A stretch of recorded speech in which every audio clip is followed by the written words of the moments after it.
Scan for Sovi, your AI bestie. I got your back. Natural monopoly questions are fast once you spot the cost pattern, so watch this and lock in the right definition without overthinking the distractors.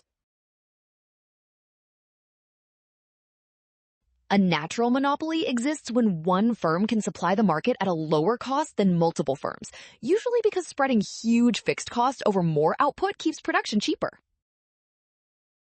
That means average total cost keeps falling across the relevant range of output, so one producer becomes most efficient as quantity rises, which is the key signature here. So options about producer surplus, allocative efficiency, or pricing at marginal cost miss the definition, and the matching choice is the falling average total cost. Well done! Option D. Scan now. Trap, rushing past signs. Rule, trust given definitions and check each choice against the exact cost pattern.